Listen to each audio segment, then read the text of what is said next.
Olá, amigos da TV10, mais uma vez nós estamos aqui na Clínica Dias. Muito prazer, vou entrevistar aqui mais uma vez o Dr. Luiz Fernando Dias. Obrigado por nos receber, doutor. Eu que agradeço a presença de vocês aqui. Bom, a gente tem elencado algumas pautas aí, e eu acho que chegou a vez da gente falar sobre nariz, né? Que as pessoas procuram muito, a gente sabe disso. E eu já vou começar perguntando, a rinoplastia é a indicação da cirurgia plástica do nariz. O que é, então, essa cirurgia e as indicações, doutor? A rinoplastia é a cirurgia plástica nasal. A indicação, basicamente, é para correção estética e funcional. Essa alteração estética, essa correção estética você faz por problemas hereditários, quer dizer, o paciente tem alguma alteração nasal que o incomoda, ou eventualmente por alterações adquiridas, por exemplo, pós-traumática, ou alteração pós uma ressecção de um tumor, por exemplo. Certo. Então você pode fazer a cirurgia nasal. Bom, do ponto de vista estético, o que é que pode ser alterado no nariz? Sem exageros, a real indicação. Perfeito. O nariz é composto de várias partes, então você pode alterar qualquer uma dessas partes ou apenas uma parte. Então você associa a queixa do paciente com o que pode ser alterado. Por exemplo, a gente pode aumentar ou diminuir o dorso, aumentar ou diminuir a raiz, pode afinar a ponta, pode elevar, pode aumentar a projeção da ponta, pode reduzir a narina em pacientes que têm indicação para tal, fazer alteração da columela, que é essa partezinha central do nariz, pode corrigir desvios, corrigir a parte funcional, tia septal ou corneto. Então é uma cirurgia bastante ampla. Doutor, nós já falamos em outras oportunidades aqui sobre os limites das cirurgias plásticas, né? No caso do nariz, o que é que o paciente precisa saber para que ele se submeta a essa cirurgia? Para que ele não fique com, digamos assim, objetivos inatingíveis? Antes da cirurgia, na verdade é uma consulta importante. Durante a consulta, a gente procura saber o que o paciente deseja. Qual que é a queixa dele? Porque a indicação da rinoplastia, principalmente quando se trata de rinoplastia estética, depende da queixa do paciente. O paciente pode ter, por exemplo, uma giba enorme, pode ter uma ponta mal projetada e aquilo não incomodá-lo. Não tem uma indicação de cirurgia. Se ele tem a alteração, mas não incomoda ele, não há necessidade de fazer cirurgia nenhuma. A partir do momento que ele tem uma alteração e nos procura mostrando aquela alteração é visível, corrigível cirurgicamente, está indicada a cirurgia. Tá. E aí o que você vai fazer para o paciente? Você vai explicar em grau mais ou menos detalhado como é a cirurgia. Zé Luiz, a gente tem paciente que chega aqui e fala, doutor, eu não quero saber da cirurgia, não me explica nada, porque isso não é interessante. Não quero ficar pensando nisso. Não. E tem aquele paciente que quer saber detalhes, pois onde é que você vai locar a cicatriz, vai ter fratura ou não vai ter algum enxertinho ou não, esse enxertinho vai ser removido da onde, ele quer saber detalhes. E aí você acaba explicando com mais detalhes para ele como vai ser a cirurgia.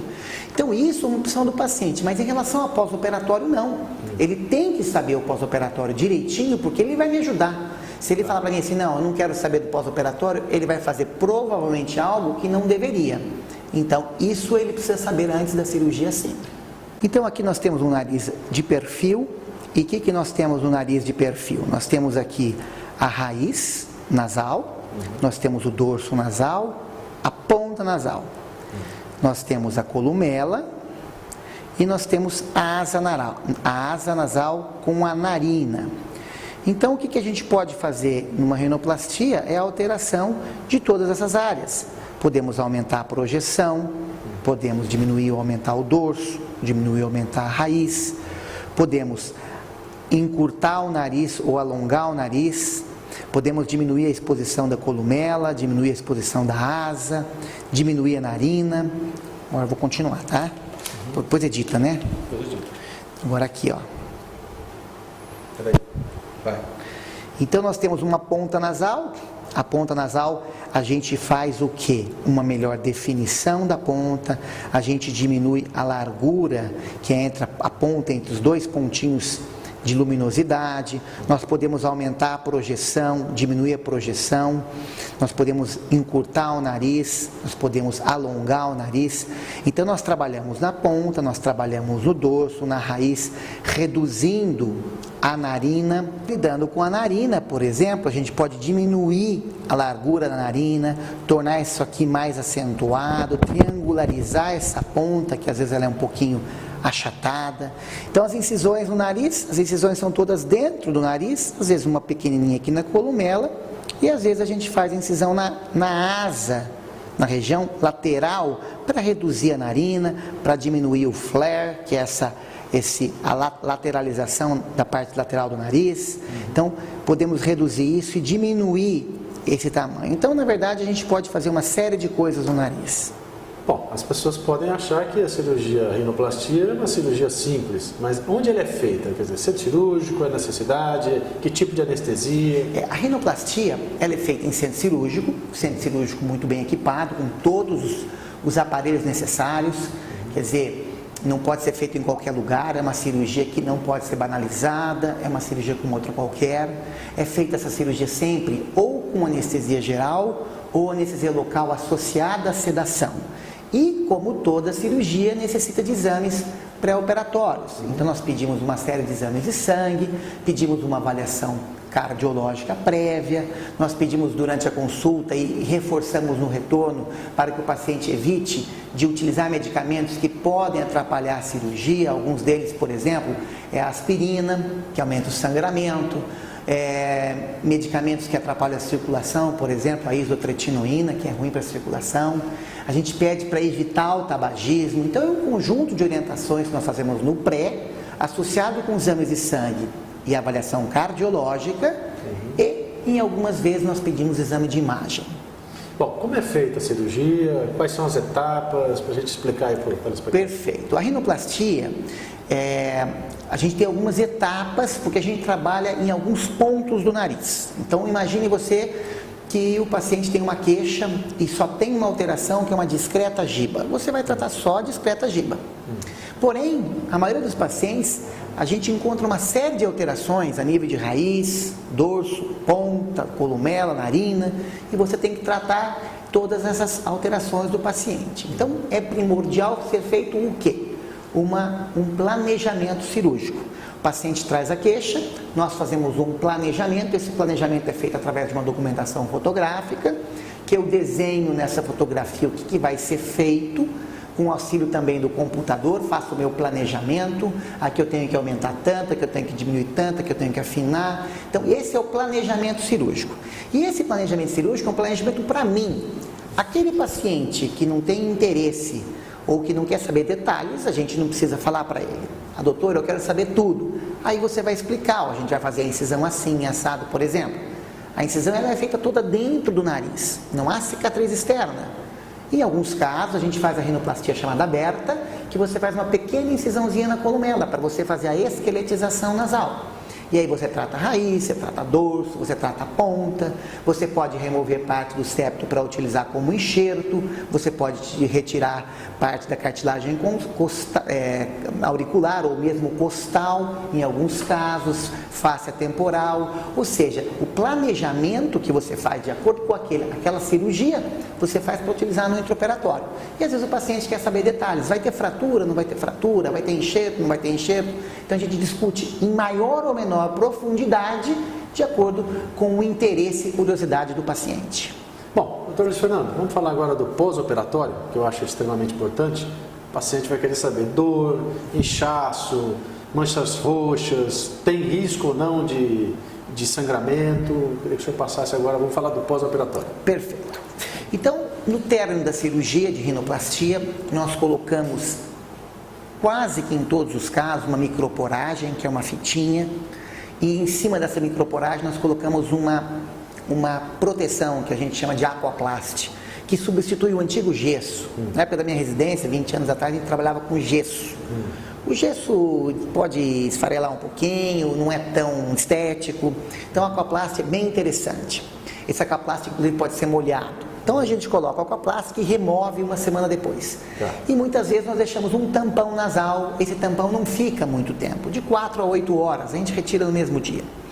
A gente não considera, Zé Luiz, complicação, edema, que é um inchaço, nem as manchas roxas. A gente considera isso uma evolução da cirurgia, porque é muito comum o paciente apresentar em volta dos olhos um pouco de equimose, que é mancha roxa, ou um pouco de inchaço, que é o edema. Isso acontece pela própria cirurgia e é mais comum nos pacientes que a gente vai abordar o dorso e a raiz nasal, principalmente aqueles que nós realizamos a fratura nasal. Tá? Então, quando você leva uma cotovelada, quando você leva um murro, o seu olho fica roxo e a cirurgia nasal é um trauma. E isso gera um extravasamento, muitas vezes, de sangue em volta dos olhos, que é o roxinho, que isso não é nenhuma complicação, isso é evolução natural da cirurgia. Agora, sangramento de fato, é muito difícil em cirurgia plástica nasal. Às vezes acontece mais frequente quando se associa a turbinectomia, que é a cirurgia dos cornetos inferiores. Muitas vezes o colega otorrino está junto, faz a turbinectomia, aí nós temos uma preocupação maior com esse tipo de sangramento, mas não é uma complicação comum. Quando eu, por exemplo, gosto muito da fratura externa. Essa fratura externa, através da mínima incisão, ela muitas vezes permite que saia um pouquinho de sangue, que não é nenhum problema. Aliás, quando sai, o local que sai fica menos roxo, porque o sangue não extravasa. Então, em relação ao pós-operatório, é bem tranquilo, é uma cirurgia que geralmente não dói e que tem realmente o edema e a equimose como o que mais chama atenção. No caso da mulher não é tanto problema, porque ela está acostumada a passar base e esconde. O homem já não tem esse hábito de usar base. Mas essa equimose dura o quê? 5, 7 dias, depois vai mudando a tonalidade, de forma que 2, 3 semanas praticamente não tem mais equimose, que são as manchas roxas. Então, pós-operatório, praticamente de rinoplastia não tem dor.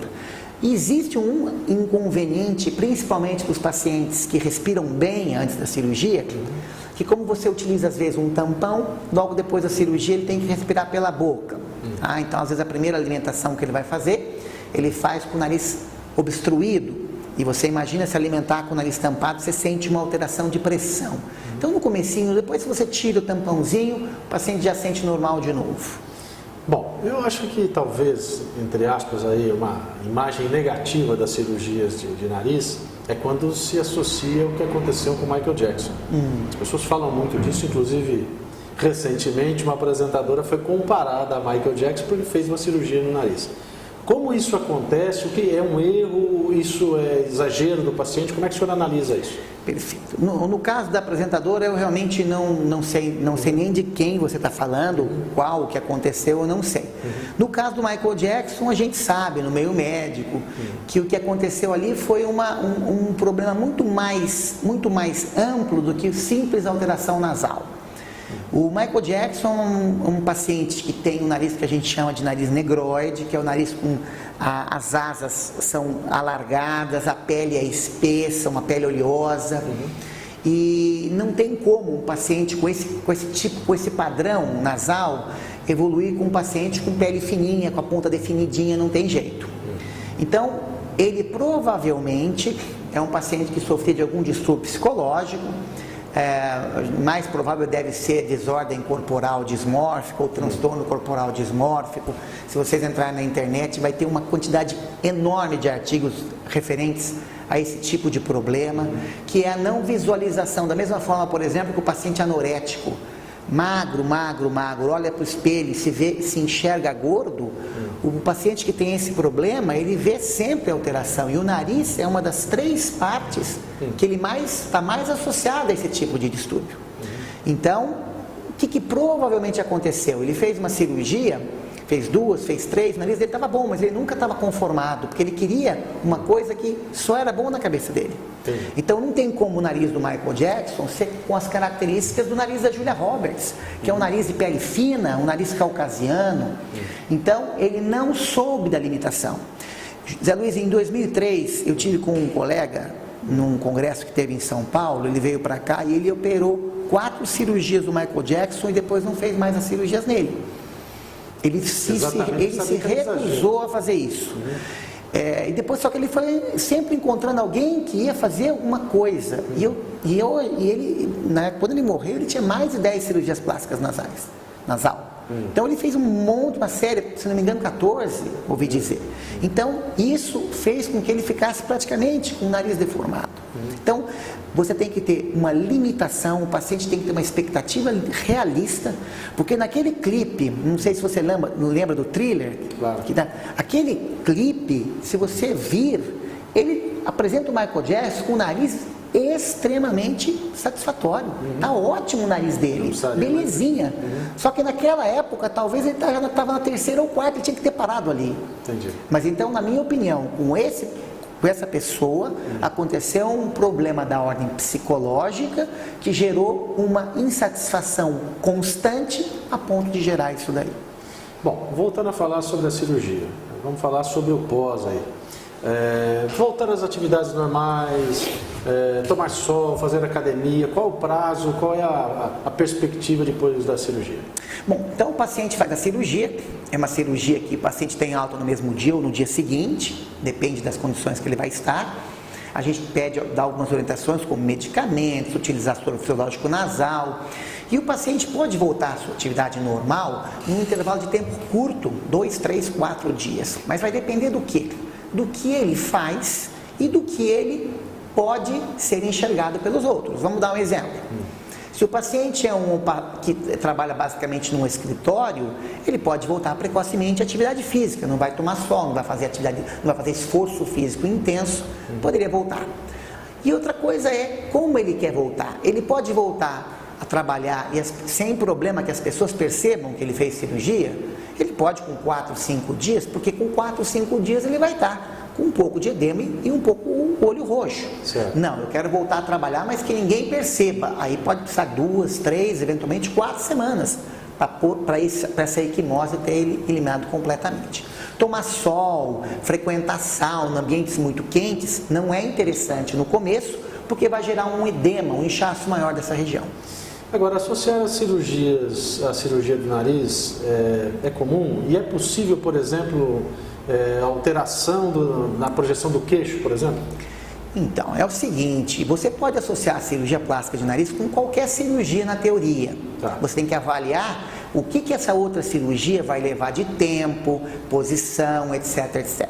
Então, não tem problema você colocar uma prótese de silicone no paciente, fazer uma rinoplastia, fazer uma otoplastia, uma rinoplastia, não. Mas, às vezes, não é interessante se a cirurgia que você está indicando for muito longa. Você vai fazer mama, lipo, abdômen, nariz. Aí eu tenho preferência por não fazer associações muito extensas. Agora, há uma cirurgia que a associação é muito comum e você acaba fazendo o planejamento junto quando faz o nariz, que a gente chama de perfiloplastia, que é a cirurgia plástica do perfil facial. E o que é o perfil facial? Nariz e mento, o queixo. Então é comum o paciente ter pouca projeção, eventualmente muita projeção, e querer corrigir no mesmo período, no mesmo tempo cirúrgico. Essa cirurgia então chama-se mentoplastia. Bom, doutor Fernando, já que a gente está falando sobre isso, vamos falar um pouquinho sobre a mentoplastia, como ela é feita, indicação, esse pós-operatório, enfim. Perfeito. A mentoplastia é a cirurgia plástica do mento ou queixo.